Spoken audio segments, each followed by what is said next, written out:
children. Welcome to your English class. Today we are going to continue our discussed already started lesson, My Childhood, which is based on the life of APJ Abdul Kalam or Dr. APJ Abdul Kalam. So till now I have told you that APJ Abdul Kalam belonged from a Tamil family and a very resourceful family. I mean resourceful in the sense not in their habitat or economically resourceful, but they were having a good name and fame. Every child is born with some inherited characteristics into a specific socio-economic and emotional environment and trained in certain ways by figures of authority. I inherited honesty and self-discipline from my father, from my mother. I inherited faith in goodness and deep kindness, and so did my three brothers and sisters. I had three close friends in my childhood, Ramananda Shastri, Aravindam and Shiva Prakashan. All these boys were from Orthodox Hindu Brahmin family.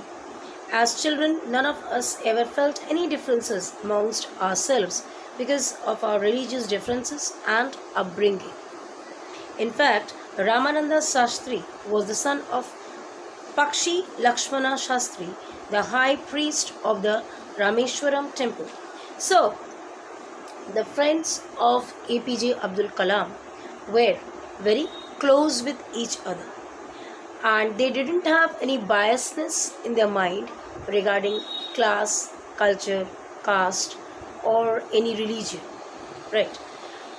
But what happens when mothers or guardians, they do have some infatuations or some wrong thinking or some narrow-mindedness in their mind and heart, they inject that in their words,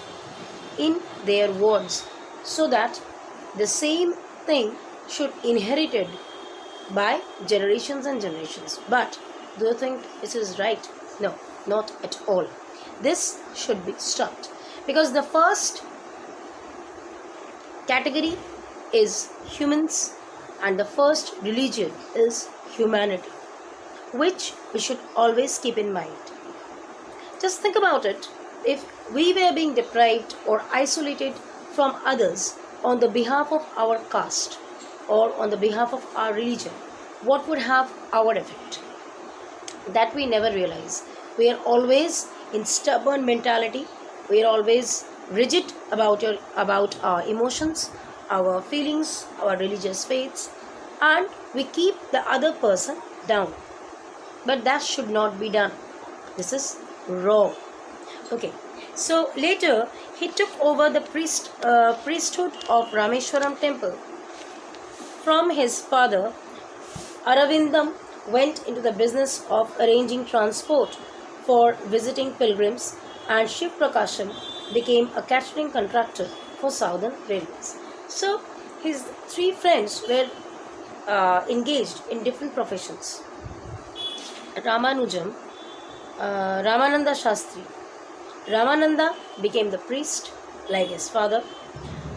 Aravindam started a business where pilgrims, means Tirthajatri. He used to help them out in reaching their destination. And Shiva Prakashan became a catering contractor who serves food and beverages to the people who require in any occasions. So all of his three friends were engaged in their different professions. During the annual Sri Sita Rama Kalyanam ceremony, our family used to arrange boats with a special platform for carrying idols of Lord from the temple of marriage site situated in the middle of the pond called Rama Tirtha, which was near our house. Events from the Ramayana and from the life of the Prophet were the bedtime stories by mother and grandmother would tell the children in our family. So what happened, that children who are growing up, they often say that, Mama, please tell me a story. I'll listen to the story and I'll go to sleep so that I can have a nice dream. And at that time, grandmothers, father Normally it's the thing which is done by the grandmothers. They often tell stories from Purans, where we learn the story about Ram, Sita, Lakshmana, Mahabharata, and Jataka tales, so that there is some moral inside the story, and that will help the child to grow up with a good mentality, with a good ethics, with good thoughts and ideals of upbringing in life. One day, when I was in 5th standard at the Rameshwaram Elementary School, a new teacher came to our class. I used to wear a cap which marked me as a Muslim. So, here from we can understand that APJ Abdul Kalam was a Tamil Muslim person. And I always sat in the front row next to Ramananda Shastri. Now, point this thing out. Ramananda was belonging from a Brahman family, priest's family, and Abdul Kalam was from a Tamil Muslim family. Who wore the sacred thread? Sacred thread, Bengalis normally, Brahmins they wear. We often say them poite. Right. So that thread is worn over here. The new teacher could not stomach a Hindu priest's son sitting with a Muslim boy. Could not stomach is a phrase. Could not stomach mane hajom korte parlo na. Could not sustain the fact. In accordance with our social ranking as the new teacher saw it, I was asked to go and sit on the back bench. I felt very sad, and so did Ramananda Shastri. He looked utterly downcast as I shifted to my seat in the last row. The image of him weeping when I shifted to the last row left a lasting impression on me. You see, children or child, they don't have any sort of prejudices in their mind.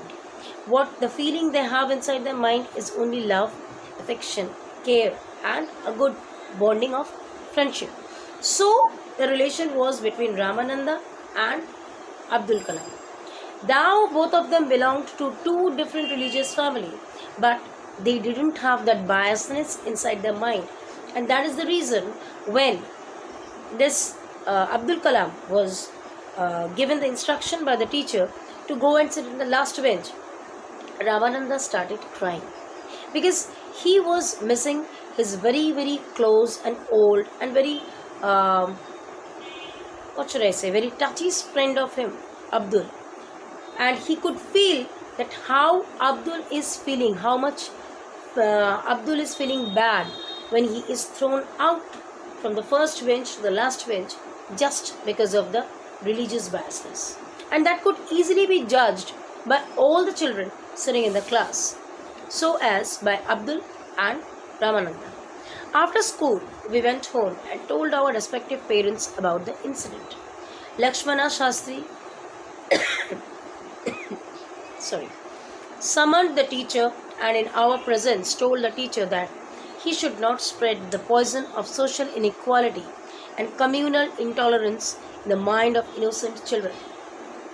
Actually, the matter is that when we are doing something bias, and this biasness was inside the mind of the teachers or seniors, and this biasness was being tried to stop by the guardian.